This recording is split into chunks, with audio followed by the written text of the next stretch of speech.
X, gotta wait. No more shop talk, Brian. We are live. It is John Reed and Brian Summer Enterprise Month in Review. How you doing, Brian? Doing just fine, just fine.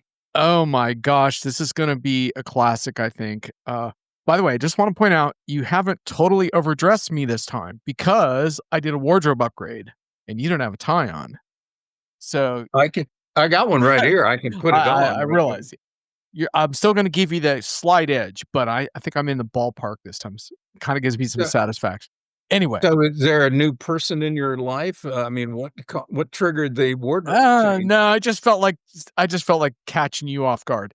Anyhow, we got a full show today, folks. If you're in the audience, please do comment and let us know what's up out there on LinkedIn in particular. If you're having any troubles with the stream, let us know. We've got a jam-packed show. Brian and I are going to go through the highs and lows, and then we got old school curmudgeon churned blogger par excellence. Frank Scavo is going to come join us on the couch. So this is going to be big. I'm glad you brought the curmudgeon term up because I was thinking about that several times this week. Because there was that one moment, I'm sure you know what I'm talking about, when Plex had an event in Oh yeah, Detroit, and they had a whole table set up for people like you, me, Howlett, Dennis yeah. Howlett, and Frank Scavo and others. And they had a big name tent thing for that one table, Curmudgeon's Row. Curmudgeon's And row. It was. Yeah, there's still some pictures of that. I got another little Scavo anecdote, but that's going to wait until he arrives onto the scene, where we're going to ask Frank about a bunch of stuff, including service industry disruption in the face of AI and more. Brent Larry, yes, hi, good to see you, and indeed we are back. So Brian, the infamous slide deck. Let's have a look. We got to get through our top stories pretty quick so we can get Frank in here. Here's our agenda as usual. Brian, the rundown. uh, if you've seen the show, you kind of know the flow. There is one addition in there. I think we put the great headlines of the month. We're just testing that out. There's a couple of them in Ah, there. But I think not to take anything away from Frank, but I think the star of the show this month is clearly some of the stories that we're going to get into as well. So yeah. anyway, let's go with that. Let's go right into the buzzword. This From one, Dave Kellogg. yeah, Yeah. I pulled this from Dave. Volunteered this unexpectedly. He just put this out there on Twitter a couple weeks ago, and he thinks the keyword here is oh, can't put my glasses on. It's yeah, that's a little the font's a little smaller there. Unlock. Unlock. And Yeah. he talks about how it's being used as a noun, a verb, an adjective, and whatever. And if Dave seems to think this word is getting, let's say, too much traction out there, then I think that meets the definition of overhyped technology. So, Oh yeah. when we get Frank on, we'll have to unlock his deeply held secrets and insights and get them out there on the table as well. I don't So, I don't care much for unpack either now that you mention it. Um but yeah, hey, writing with AI much yeah, hi Tracy. Yep. You know, you know how it goes. Love to have that AI authored blog ship up on LinkedIn with all the other gurus. Hey Martin, really nice to see you. Happy Friday. Thanks for staying up late with us. I'm looking forward to some of your acerbic comments. All right. So, what's next? Let's advance the well, I infamous just deck. thought I was playing around with this, the best headlines of the month, and maybe not the best, but the things that clearly were grabbing me. I like the one on the right. Taco Bell discovered that no one wants to use AI to order chalupas. I mean, I'd love to be inside the head of that editor that came up with that headline. But I get the story, and that's certainly there. And the thing on the left was something I was thinking about closer to the beginning of, or whatever, the end of last month. Is this bubble too big to fail? And I thought, yeah, that's an interesting idea. And I don't think anyone's come to any consensus yet, but I would say that given the valuations of some of these companies today, there's definitely a bubble afoot right now. Anyway, that was it. Just What testing is it with something. AI drive through fails? God. Taco Bell, a customer crashed the system by ordering 18,000 water cups. Um, this is going well. Any anyhow, on we go. I promised that I was gonna blow a gasket, and I'm going Mhm. to, and I'm going to, and it's about this MIT study on AI. Now, the reason I'm going to blow a gasket on it is because basically everyone got this study wrong. Um, I want to point out gleefully also, Brian, that I'm using Thomas Webernight's post on the study, which was a pretty good post actually. But I want to point out in the title the word unlocking. Um, that's just perfect on the heels of the Dave Kellogg's buzzword abuse flag. So Thomas, back to demerits for you. Uh, Yeah, indeed, Martin. I recall that bubble as well. It might be worth comparing those at some point. So, okay, so well, what's my axe to grind with this study? So, first of all, the media environment is making it very hard for customers to understand what's really going on with generative AI.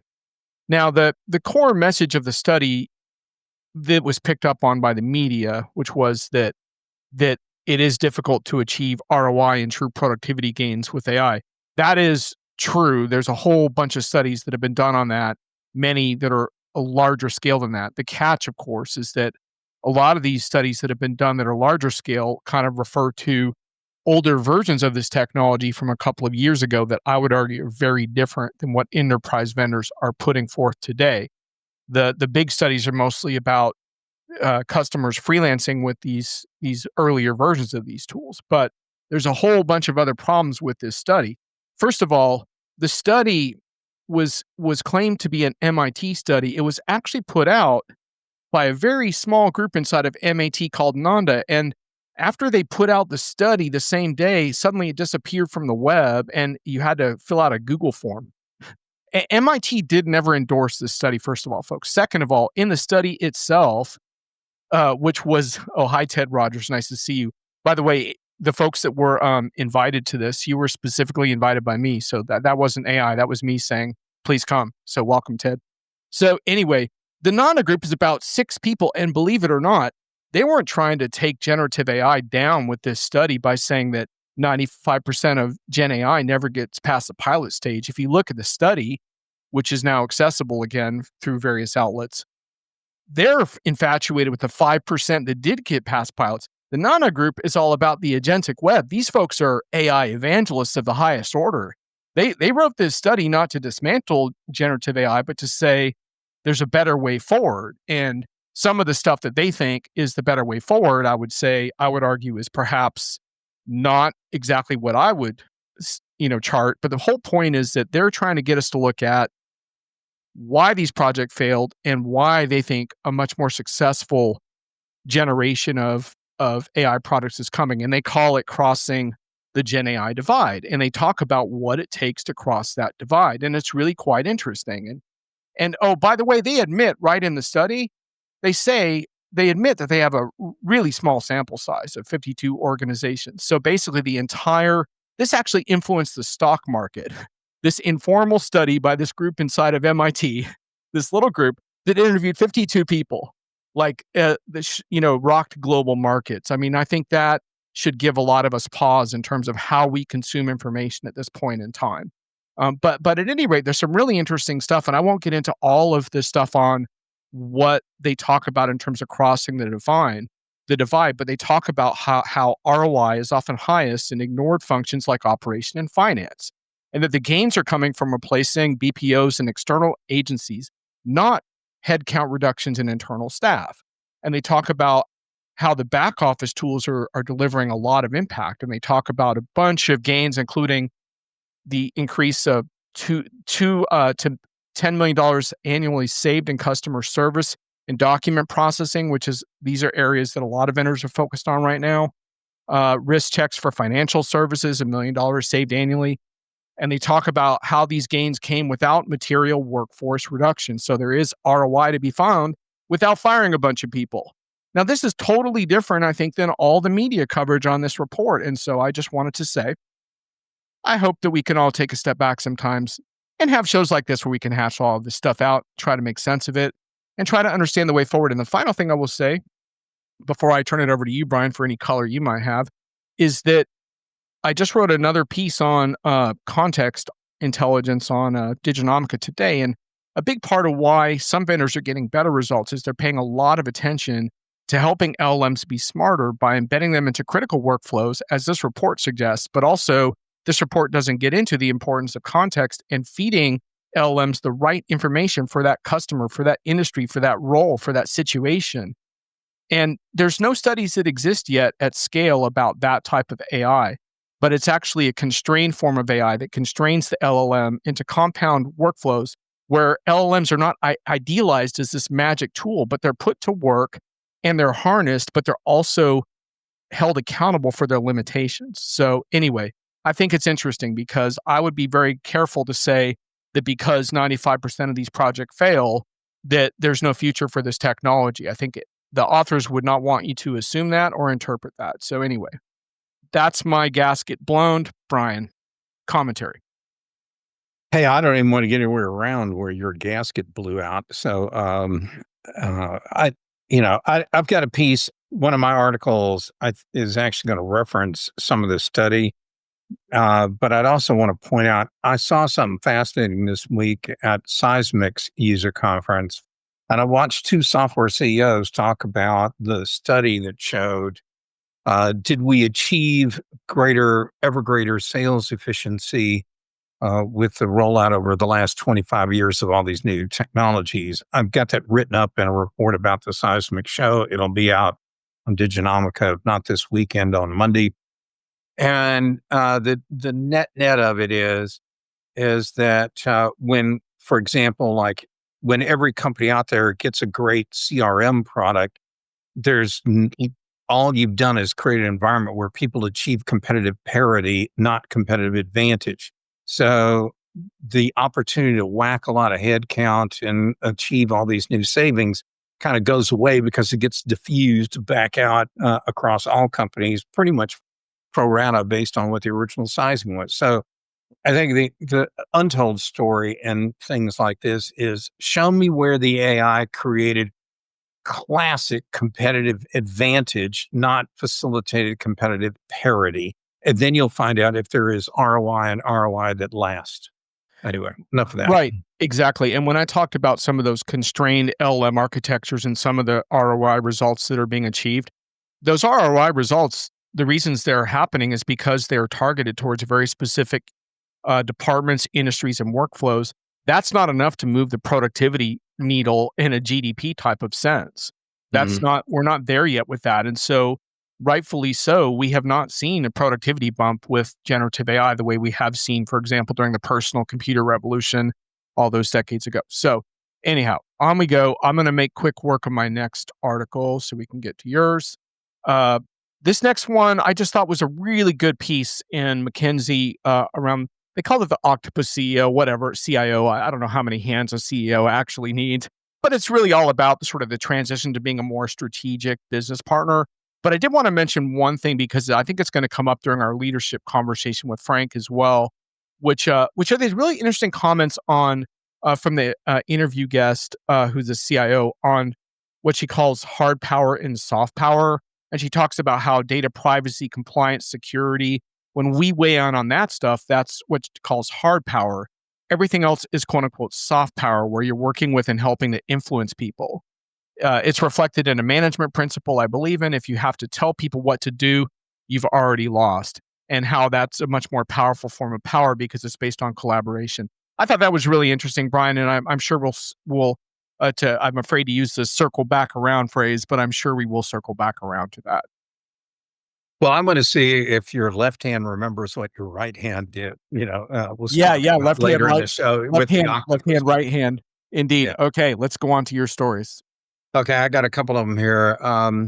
This article by Anita Letnick is, I think, a must read. She spent some quality time, you could tell, thinking through this announcement that OpenAI was going to create a job platform, and it just didn't smell right or ring true for her. And the more she thought about it, the more she realized is that there is no way OpenAI can materially goose its valuation in the market or increase its net worth by building a job platform. I mean, that's been done to death, and it doesn't move. It wouldn't move the needle on their stock price. So why would they do this? And what she figured out is OpenAI doesn't really want to help people find jobs. Instead, what they want to find out is which employers are looking to hire, let's say, a customer service representative. Those are signals, hiring signals that OpenAI would want to intercept and use their salespeople to contact these employers going, don't hire customer service reps when you can use customer service agents, AI agents, to do that work with no headcount. And while that sounds very dark and dystopian, I got to admit, it sounds very plausible as a strategic direction. Anyway, if all you do is read it'll just to read something, it may blow out some cobwebs and get you to think some bigger kind of thoughts and longer term strategy. But that was a really good piece she did. Yeah, and there's a lot of content out there also on how to kind of justify some of the valuations and show some revenues, how OpenAI is going to follow Meta's pathway down the surveillance technology business model. But we won't get Mhm. into that lovely topic today. Brian, your next one.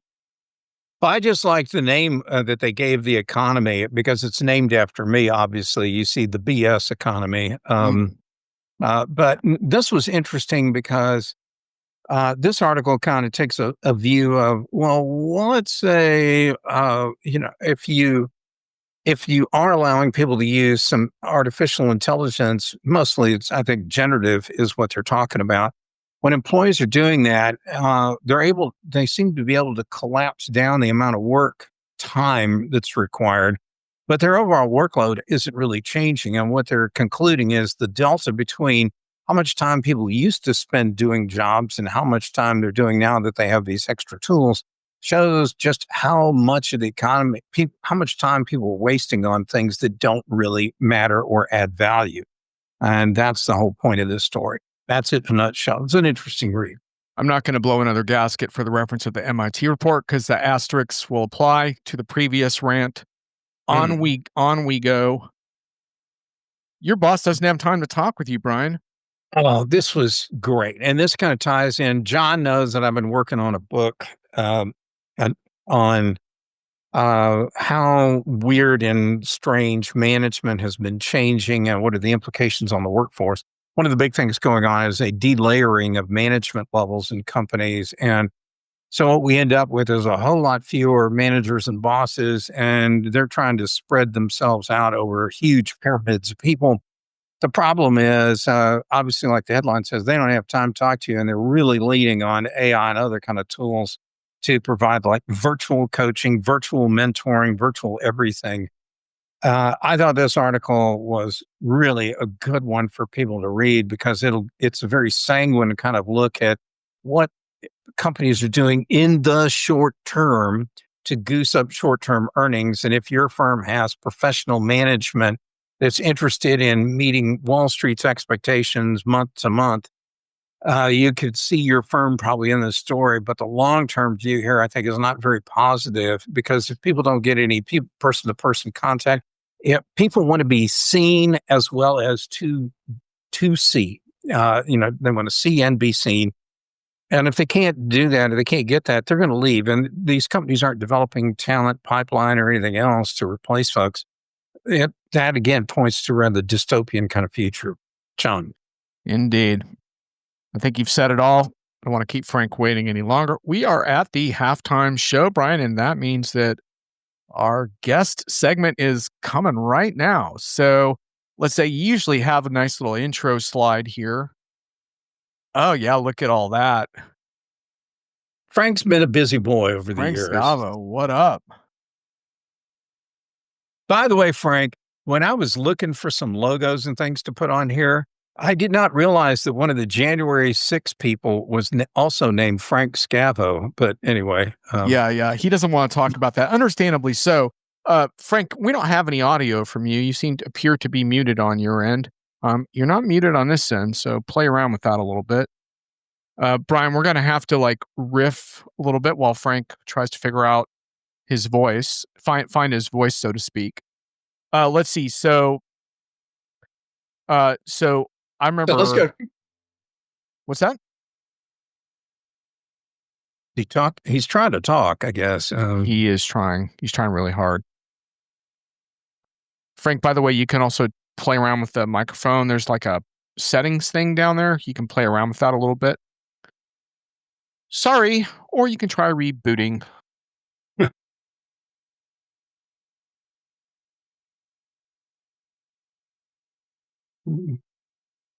I'm just trying to check on what's next. So Brian, why don't we go ahead to the story and then we'll get Frank's input if Frank can solve. Yeah. And So let me just ask Tracy real quick on this point. Middle managers are so critical for development of the team. Most people stay at a company because they like their boss, or alternately leave because they do not like their boss. that last piece was what I was going to add to Tracy's comment, and you're spot on, Tracy. And one of the key thoughts that I've been uh, working on with this book. By the way, I'll give a recommendation. I'm reading a book right now called "The Last Human Job," and it's by someone named Allison Pugh, P-U-G-H. A fascinating book, and it really talks about this whole to be. People want to see things, and their bosses included, as well as to be seen by them. And it's a bit of a chewy read, but man, it will open your eyes as to kind of where jobs and everything are going. Frank, we still got you on video, but it looks Yeah, like you're. Frank's working. Frank, I sent you there's a private chat, so you can check that out too. I sent you one comment in there, so you can continue to experiment. Meantime, Brian, let's set up the article that we want to So talk what with Frank about here.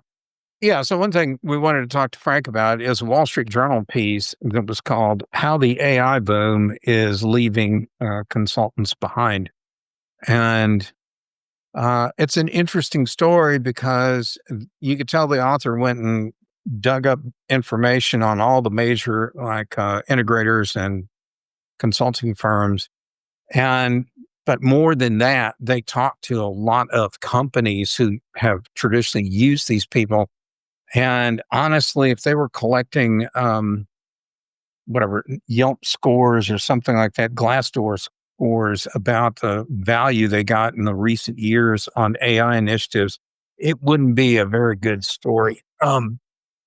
So, and we've lost Frank, it looks That's like. part of his troubleshooting. I'm glad he signed out so he can try to come back. So that's fine.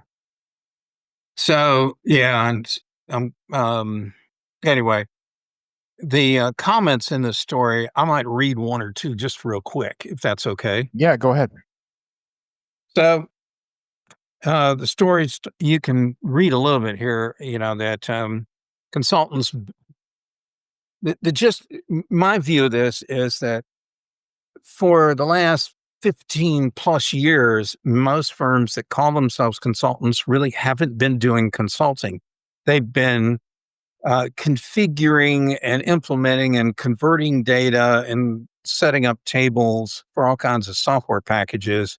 But as far as like spending time doing radical reinvention and reimagination of how work ought to be done, that hasn't been what they've been doing. And I don't think they've built a pipeline of people who have those kind of skills to do that kind of work and do it at scale. And that's what I think a lot of, particularly agentic AI, requires is people to really think outside the box about a better, different way of doing things.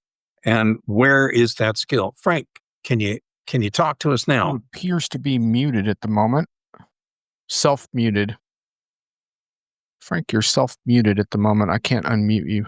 Uh, Brian, one of the things that I wanted to also, and Tracy's here with the actual consulting part is pretty rare. One of the interesting things about that is you also wrote a piece prior to this article Yeah. on Diginomica about Wall Street smells blood in the water. Services Yeah. firms Yeah. seeing 1/3 or greater reduction in stock price. Research firms like Gartner took a 50% plus hit recently. then I kind of riffed on your piece in the weekly roundup. But one of the things that resonates with me that you pointed out here is that bottom line, like I felt the consulting industry was ripe for disruption for like a long time. And Mhm. so I kind of feel like sometimes AI is getting a little too much credit in a certain way for providing outsized value at the moment. Whereas I feel like what this article is saying is that AI is kind of exposing consultants for not delivering the value that they were supposed to. You know what I mean? That's So what this yeah, this article is really big on. They didn't provide the value. They didn't really provide the skills that the client was expecting to get from these firms. These firms make all these claims about how they're leading the future and doing all this kind of stuff. And yet there are quotes all in this article with customers talking about how, the a partner in a big consulting firm knows about as much on AI as somebody still in college. And if that, they're not really testing. ready, I guess, for it. Frank's And here? we got Frank. Oh, Hi, Frank. We put you through the ringer there. Sorry about that, but appreciate your diligence. We got you. testing. You're here, Frank. Oh, now Frank can talk, but he can't hear us. Well, Frank, you're halfway there, man. I'm gonna mute you for a sec because we can't hear you. You can't hear us. Anyhow, once you figure out your audio, give us a thumbs up because your mic is working now. So yeah, and the other interesting thing I thought I want to ask you this. Oh, okay. Let's get to Tracy's comments because Tracy's like on fire right now. Mhm. You get certified people who know the tech, but they don't know why a client should pick one thing or another. It is maddening. And then Tracy goes on to say, it isn't really AI that is killing consulting. It is misuse of the word. Going through a list of do you want option one or two is not consulting. Don't even get me started on the word transformation. Boom. Oh, Tracy, you and I are kindred spirits, I can tell. Yeah, and um, Yeah, we heard Frank, Tracy. The problem was Frank couldn't hear us, so that was not working. Yeah, it's Tracy's taking this personal, but yeah, for sure. I mean, it's a little bit maddening, right? Because it's not entirely clear that AI is really doing everything a consultant could do. In fact, I'm pretty sure it's not. But especially when it comes to research, I think it exposes the vulnerabilities in static delivery of information versus on demand information through through my AI search tool, which may not deliver accurate information all the time, but it sure is friggin' fast. so when I We'll give Frank Frank. another try. Hi, Frank. Can you hear Hi, us? am I back now? Yeah, can you hear Oh, we us? got him. He's here. All right. Okay. Sorry about Oh, that. Frank. Yeah. Frank, man, you made it happen. I have this high Yeah, value microphone, which has yeah. the unfortunate characteristic of sometimes I lose it. So I'm back to the old way. Hmm. No worries, no worries. Yeah, it's funny how the high priced microphones fail us in a pinch. By the way, just FYI, this is not Microsoft Teams. As much as I would love to bash Teams, can't do it this time. But we'll get around to bashing Microsoft Teams again soon. So, Good. so Frank, we're gonna go back and do your proper intro, and then we'll kind of get you up to speed on a little bit of the consulting disruption that we've been talking about. But let's go back to Brian made a special slide for you where he tried to put together all the different parts of your past personas. We didn't really emphasize your Substacks very much there, but you can see it partially under the LinkedIn profile. But Yeah. Frank is now an active Substack blogger with two different themes you can check out. But one of them is a lot of lessons learned from a prodigious services career, which is very timely today. Welcome, Frank. How you doing? I'm doing very good. Looking forward to this discussion. Wondering what you're going to drop on me. Yeah, exactly. So, what do you want to drop on Frank, Brian? Well, I actually had the pleasure of working with Frank on a consulting project or two over the years, and which has been interesting because once upon a time I actually got to run a Deloitte project, and before that, obviously, I did a ton of Accenture ones. And Frank's all right, on running a consulting gig. He gets it. And Wow. you know me, Frank, Uh, if it wasn't What a glowing High recommendation for praise. That's Brian. high praise right there. Frank's yeah, all well, right, man. I'm a tough grader. But anyway, I know Frank gets the consulting business, and it's more of a traditional kind of deal where they're providing what I would call independent advice and counsel to clients.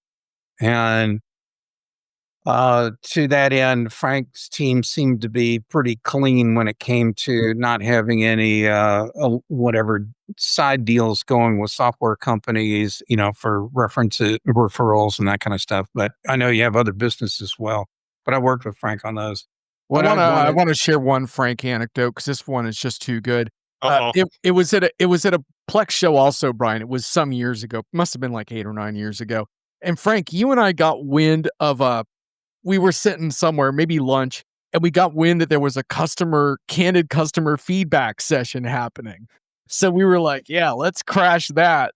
So we were pretty clever, right? So you and I showed up there and but unfortunately our handler, Susie, she was positioned herself at the door and she was like, "I told the guys you were gonna try to crash this and you can't come in."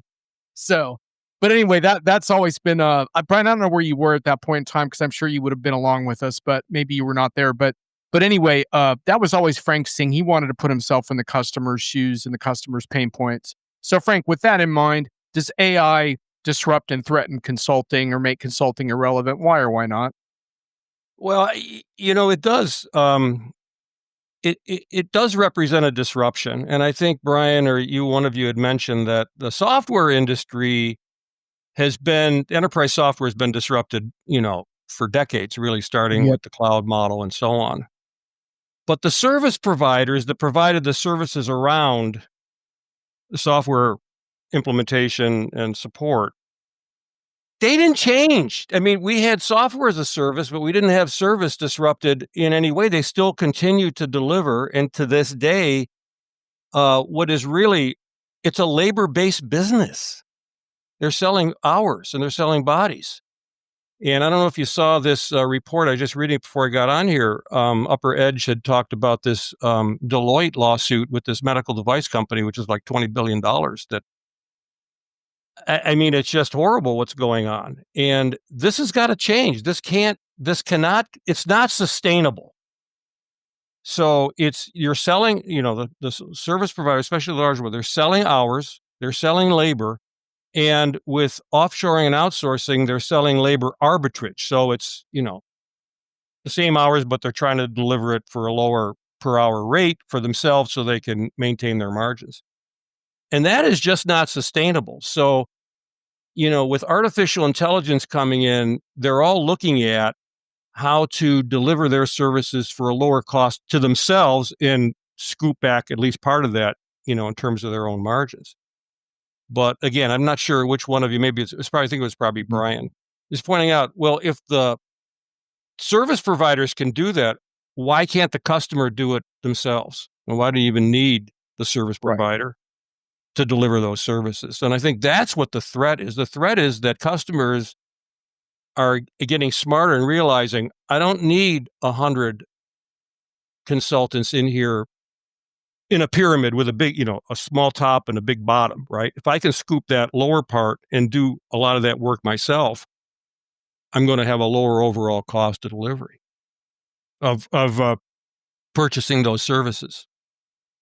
So a few months back, Frank, I did a piece and I was talking about how, uh, to your point on the pyramids and so forth, you can use AI to do all kinds of things now. It can configure software. It can develop reports. I've seen it build custom training courses in under a few minutes, and we go on and on and on. The fact that a lot of those were not terribly high value added kind of task, and certainly not, in my opinion, what a real consultant is all about. Those are systems integrator kind of skills or project management skills from years ago. That's the stuff that's being just, I think, wiped out right now.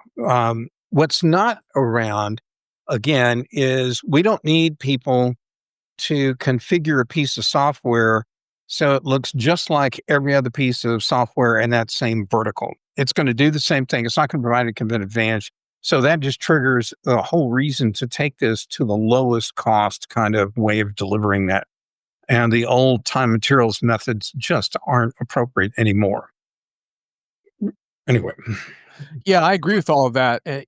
When I go to shows, I'm always like drawn to the small little SWAT team vendor in the corner of the room that has a cabal of industry experts that used to work for big firms. They banded together and they started building out IP to solve a specific industry problem. Like right. like like let's say it's the process industry and there's some end-to-end stuff that's not getting accounted for and maybe there's some analytics that need to be built on and they have figured out how to solve the problems that the larger vendors haven't. And when I talk with those folks about AI, they're not intimidated at all. They're not intimidated whatsoever. But when I look at these massive consultancies that always wind up in the headlines for these project overruns like Frank referenced, then I guess I do see a threat there. But I have a hard time imagining that a real SWAT team of industry experts would really be deeply threatened by the technology as it currently stands today. But that's just me. No, I agree I've with been, that. It's the industry expertise that clients are really looking for. Somebody that's done, has not have been around process manufacturing, but just knows that either because he or she's been an executive within those firms or has just done, 50 projects doing, facilities management, equipment maintenance, product data management, the whole thing around, say, food processing. And just can speak the language and understands all of Yep. that in the integration. I mean, that's you can't acquire that just with an AI program or some training. I mean, you got to have the years of experience to do that. But that doesn't lend itself to the business model of, say, the big five or the other large systems integrators, because there's only a few people like that, in the world that have that Right. kind of knowledge and experience. But that's what customers are willing to pay for. Let's hear it for the chat. What do you think about the AI services disruption? Tracy, you have continued to pile on here. You can build, of course, but clients who have people who can learn it, you teach them to be self sufficient. Well, that's very self defeating. Tracy, don't you want like multi year, fat off the land projects? The ones that go on in perpetuity? Maybe not. Brian, well, but what Tracy's really getting at here is the goal of a consultant is to be not just be a zealous advocate for the client, but is to also uh, they are to put the client's best interest ahead of even their own, which means the best thing she can do for a client is to help the client stand up strong on their own and survive without them. And that's really the mark of a consultant. That's different than maybe a integrator or whatever, or somebody wants to call themselves a consultant, but it's just there to get an annuity gig for the next 5 years. yeah, And Tracy's right. You treat clients that way, and they do two things. They create tremendous word of mouth referrals for you because you're not in their back yep. pocket all the time.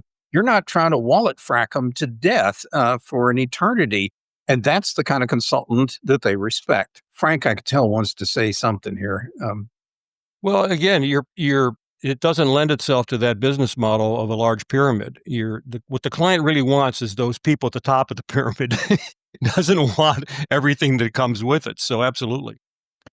Frank, you talked about how the hourly billing, the labor arbitrage, that kind of business is so tired now. Do you think there's a modern way of thinking about that? I mean, I know a lot of people have been idealistically pitching outcome based scenarios for a long time, or even like some kind of like consumption type scenario. Like, how have you looked at it from like modernizing this business? Well, clients like that either a fixed price or a deliverable based model. I don't care how much time you're going to spend writing job descriptions. I want 1,500 job descriptions reflecting this new organizational structure by the end of March or whatever it might be. So I don't care how you get there. I don't care if you're using AI or you're using whatever you're doing. But I want to pay based upon, like you say, but on the outcome or based on the deliverable. Clients love that because that lowers the risk and it forces the consulting firm or professional service firm to deliver in the best way to deliver that for the client.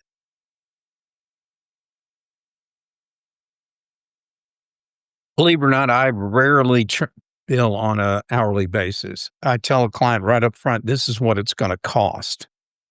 And they either go for it or not. I mean, now if they pull some surprise stunt in the middle of the project, and then yeah, we're going to have to do an adjustment on whether something goes up or down.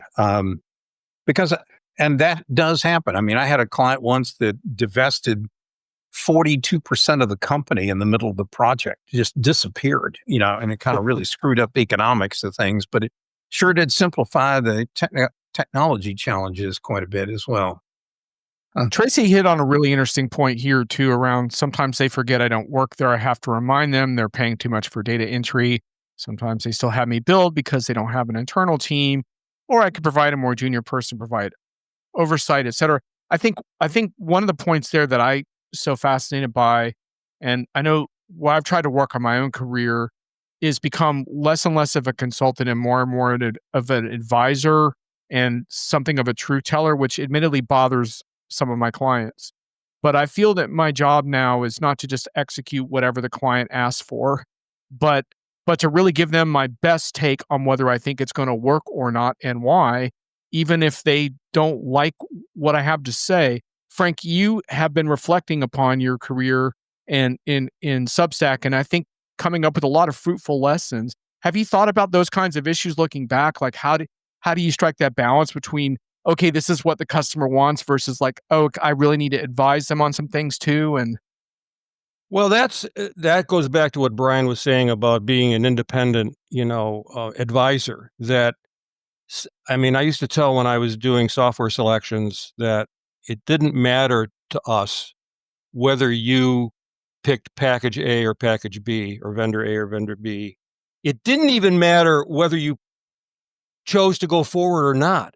So if we felt that the right answer for you, and this came up multiple times, I think I've shared some of these cases with both of you, where we got into the situation, there was really nothing major wrong with the existing system, but the system was getting blamed for a lot of problems that were really internal organization problems. And the easiest thing to do is just blame the system. Say, hey, we need a new system. Okay, we need a new system. But when you really looked at it, all they might have needed was an upgrade, or maybe they needed to change some, procedures on the back end, and they could make that system work and would save them not only a ton of money, but a ton of risk and come out with a better deliverable or a better outcome in a shorter time period. So that to me was always very satisfying because I wasn't going to make more money. We were going to make more money or less money depending on what decision the client made. We're going to do the best thing for the client. And that was, to me, was always very satisfying. I mean, we could have been a bigger organization, could have made more money going the other way. And that's why it's very hard to find really true independent consultants because it's so much easier to make money when you're partnering with vendors. But we just refuse to do that. So to amplify Frank's comments on a project I worked on with him and a whole team of people, what I noticed was Frank's style is a little different than mine. And I would hope so. But Frank is real good about, he uses things like workshops and other mechanisms to draw out from the customer or the client what the real issues are and drill down a couple levels deep on this stuff to really get to the nub of what's going on. The difference, I'll use variations of some of that stuff, but not to the extent that Frank does. Frank does a good job with his stuff. It's not like I do a bad job anyway, but I have a little bit different view. My job is to push clients. That's how I view my role as a consultant. I got to move them out of whatever space they're currently occupying that they've grown accustomed to and very comfortable with, like a broken in pair of old tennis shoes. I got to get them out of that. I got to move them to a new reality and a new future. And I spend a lot of time trying to just get behind their shoulder blades and shove them, into the future. And yeah, I may bruise a few feelings along the way, but guess what? The client's paying me or us to help facilitate a massive change or transformation, whatever word you want to use. That's what they really want help with. If it's some little incremental piddly deal, they definitely can do that themselves. And any consultant that's so afraid that they might actually lose continuity of work at a client because they had to push the client, doesn't understand what their real role is supposed to be. And are they really putting the client's interest first? Tracy talks about losing money several times, but feeling like obliged to say what needs to be said, and I'm all for that. I mean, I think in the long run, that's your reputation, and you're competing against firms that are not going to deliver the truth. So I think one of the things you do is compete against that by doing that. Uh, I give vendors a real hard time about AI and services right now because there's so much talk about customer success, but what I have yet to see is a single vendor that has created the equivalent of a project health check where on a daily basis, the vendor, the service provider, and the customer can view in real time an agreed upon set of KPIs and the status of various things. Now, some vendors have parts of that figured out, but no one has really delivered that at scale. And it seems to me that if you can have a health watch on your wrist to check your vitals, why can't you check your project vitals in real time? And yet, no vendor is investing in that. They're investing in other stuff while talking about how great they are at customer success. So there's my second rant of the day done. But Frank, I wanted to ask you. Um, you've been at this a long time. Did you get pretty good at kind of recognizing when a project was heading for trouble versus one that is not? Were there some signs that would really jump out at you? Well, I think what really counts is there's a lot of, and Brian talked about this in a recent post, there's kind of like reading between the lines with the client. When you see team meetings that are devolving into arguments and where there's a lot of finger pointing, a lot of scapegoating, at some point, I think we're going to talk about toxic management here, and I have a couple things to say about that. But you can pick up the signs in the team dynamics where you're not making progress, and there's like I say, a lot of blaming or finger pointing, and this thing is going to go south at some point. So, like you kind of read between the lines. The status reports are all good and so on, but there's tension in the room, and it's showing there's probably something that's either not being spoken or something else going on. So you have to be. I think Brian talked about the IQ and the EQ, right? You have to have the Mhm. emotional and whatever. Yeah, EQ, right? Yeah. Emotional intelligence to understand that why did I not feel good right now? I come out of this meeting, why I come in feeling good and I leave feeling lousy. What's going on here? So By the way, Frank, Up Red shout out. Ted is in here. So, Ted, I hope you caught that Up Red shout out earlier. He heard a preacher say you need to make the comfortable feel uncomfortable and the uncomfortable see hope. yeah, The same should be true for independent advisor. That's a good one. I like that. that's I like that too. Keep firing those kind of euphemisms in, So, Ted. let's shift gears a little bit. I think that was a really interesting discussion. Uh, let's shift gears into this toxic manager thing, which Brian, you have writ a lot on, and you referenced your book on leadership. Can you just give Frank a little bit of an overview on what you're working on there, and let's get his responses. So there's been a huge push lately by companies who want to satisfy their PE overlords or their Wall Street masters by claiming that they're going to strip out a whole bunch of layers of management. They're going to cut down overhead costs, everything, with the intent that they're going to goose short-term earnings. I'm not convinced that's a great way to go for the longer term because they're wiping out so many people that they'd leave no time for managers to actually develop talent or let alone meet the people. I referenced one of the articles at the top of the call about it was either New York Times or Wall Street Journal piece about that your boss has no time for you. We see this in the services space and consulting all the time where you have to groom and grow the talent coming up through the firm. It just doesn't happen automatically. And these staffing ratios now are just out of control, with one manager for 200 people. That,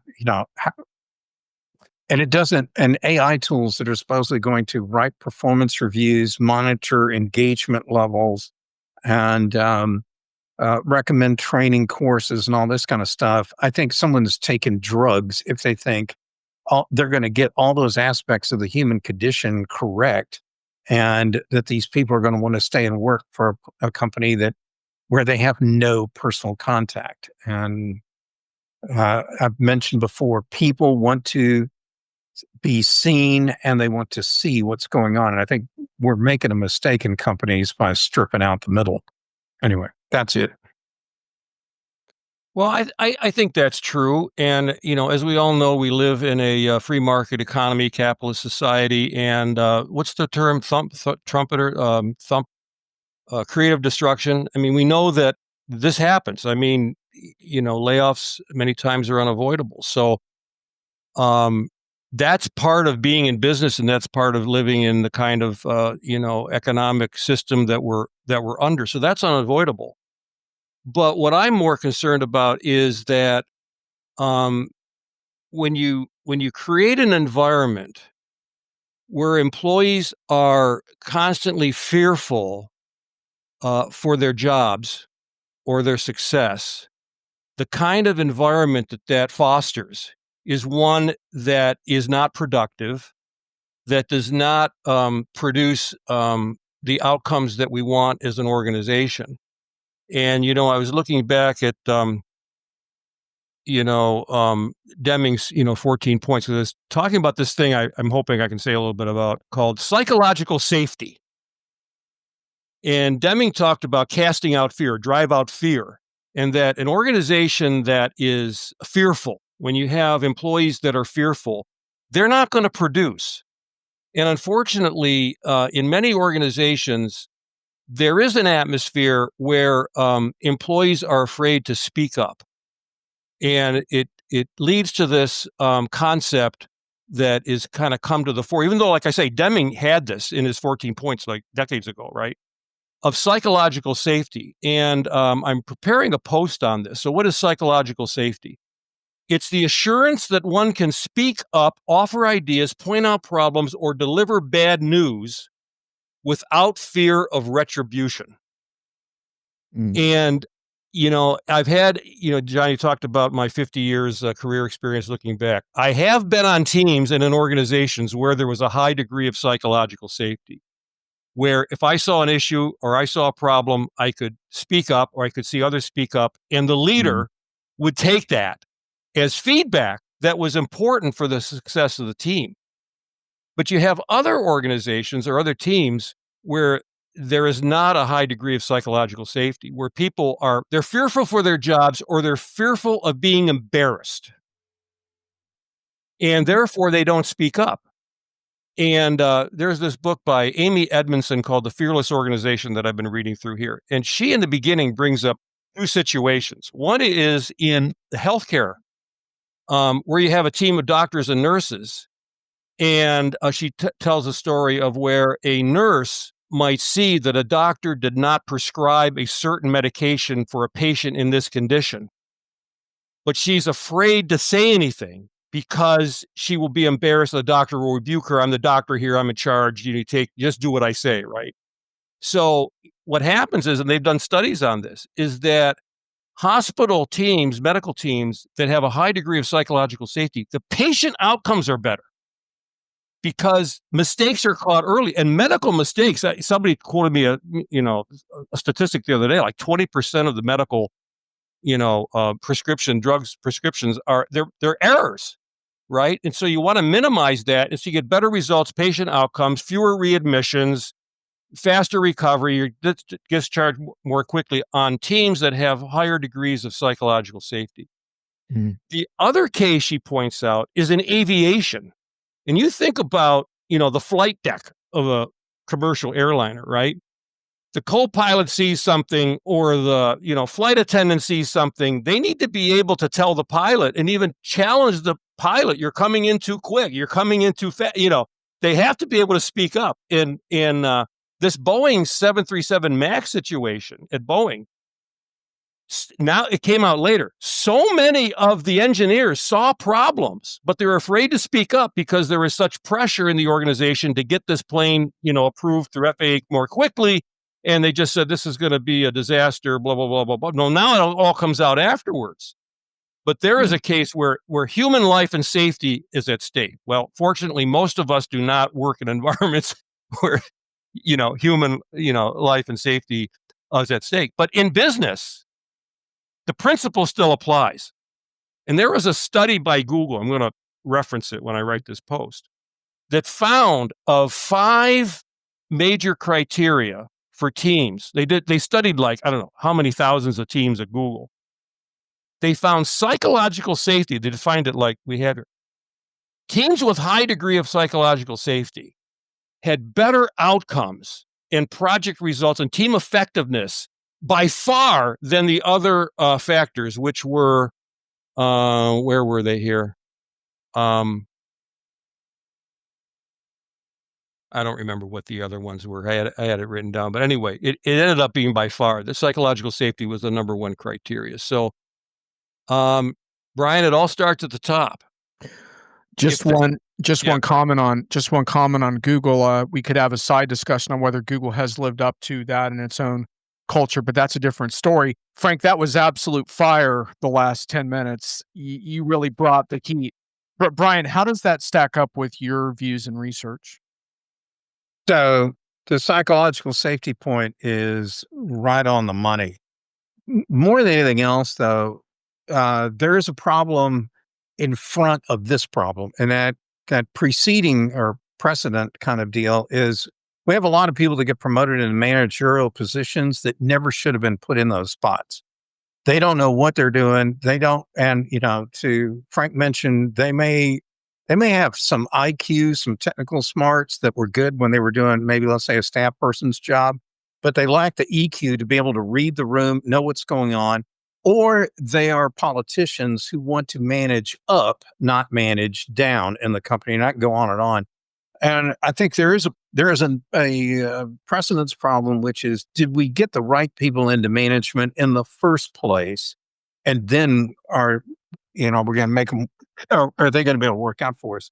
Related to that, the other thing I keep running into is all these new AI tools, they only exist if there's a pile of data that can be fed into them. And so what we're creating is a work environment where data is just constantly being captured. It's keystrokes, it's minutes on the computer, and, which actually works to degrade, to Frank's point, the psychological safety deal, because people are just paranoid. Like, I don't even want to get up and go to the bathroom because it's going to look like all of a sudden my productivity slipping or my engagement went south, But, so we've got this. If you rely heavily on AI to do all these kind of managerial things, then guess what? The workers are going to respond by satisfying the AI overlord. They're not going to do what's really required. And Brian, that's just what Frank's doing. Brian, if I can step in on that one for a sec, I think that this resonates with me a lot because I believe that AI is making the problems that you both described much worse, and it's increasing that sense of lack of safety. It's increasing that look over your shoulder feeling in many different ways. But I do want to point out that you can't just blame the technology for that. Much of this is how the leadership and management team is framing the technology and their narrative about what it's supposed to mean. And just the other day, I was reviewing a CX keynote that was talking about how great this was for customer experience and all of that.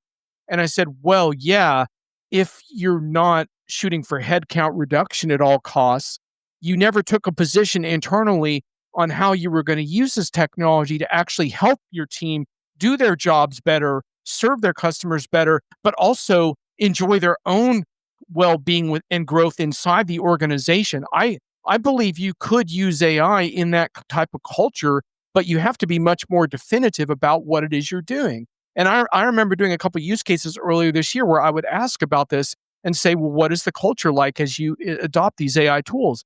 And the two smaller companies I talked to, they were more like 200 or 300, they were more like family owned.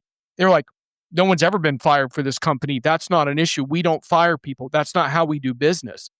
That's a totally different environment for adopting AI than what you're describing, where now everything's being measured and you don't know when the next day is going to come along and you're going to be rendered redundant. So I think if you take a different position, that's the start. And most companies don't realize that they have to. They're just going ahead with this. And it's like, well, if you do, what are your employees going to think? Anyway, third rant. That's it. This podcast has been interesting because while I've seen John periodically get wound up on some points, he's just been consistently about every 15 minutes getting really wound I up on know, man. I'm blowing gas. I blow 3 gaskets today. I think that's a record. If anyone has any comments in the chat, you've been great today. Tracy, you were on fire as well. Uh, we're gonna be wrapping the show in just a little bit, so try to get your last sort of comments and observations in so we can comment on them. In just a minute, Frank, we'll shift gears to the closing part. You can stay with us during that segment. Brian, you got anything more for Frank before we get to the final phase? Uh, um, I all I would say is I would highly recommend everybody read some of the other articles that we referenced at the top of the deal because I think they'll add some additional context to the conversation we had today. Everything's kind of whatever highly interconnected in today's podcast. I also want to recommend Frank's Substack. Both of them are interesting. They're very different. That's what I'll say. But one of them is really project oriented, and you could gain a lot of wisdoms from the kind of conversations we're having just now. So definitely make sure to check that out. So let's see, and now we are going to the humorous aside whiff of the month. I gave Brian a bunch of them, and Brian, this is the one you picked. Man, we're picking on fast food joints this month, aren't we? Well, almost all of them are now owned by private equity firms, which are not my favorite business owners. But I I loved like your this. I like this quote. It was about Burger King being hacked. The attackers said they were impressed by the commitment to terrible security practices. They I, said that the security was about as solid as a paper Whopper wrapper in the rain. Yeah, that's the Awesome. line I love the most of all right there. If that's your kind of IT security, whatever, that is not exactly what you call a ringing a ringing referral reference there. Um, and Tracy, glad you like the content. Indeed, indeed. Oh, thanks. I'm glad you liked the third rant. Yeah, I don't know what got over me today. All right, so we're now to the really inspiring part of the show where we try to end on a higher note, and that's Brian's dog is probably gonna be barging into the room at any moment. Um, Yeah, I've got her locked out of the room today. She can't come in here and bother us. So I'm glad we could all enjoy the peace and quiet. And Brian, uh, give us something that inspires and creates value, man. um, I'm I have really kind of seen the light on some AI stuff lately that I'm finding where the best places it should be used. And one of the ones was seriously overlooked. And what I write about in the seismic deal is, believe it or not, the creation of sales enablement and training enablement materials. Why? Because I don't need to worry so much about the person in the middle and hallucinations because those people are going to be in there all the way, up and down. It's seeing the speed in which it's going to deal with this. And if you really want an application or use case for how AI can help a company scale, this is a great area because as companies grow, they acquire more mass.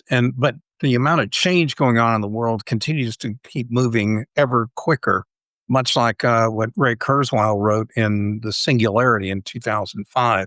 Change is logarithmic, not linear.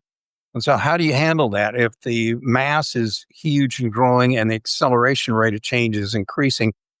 Newton had you need a huge amount of force to handle that kind of combination.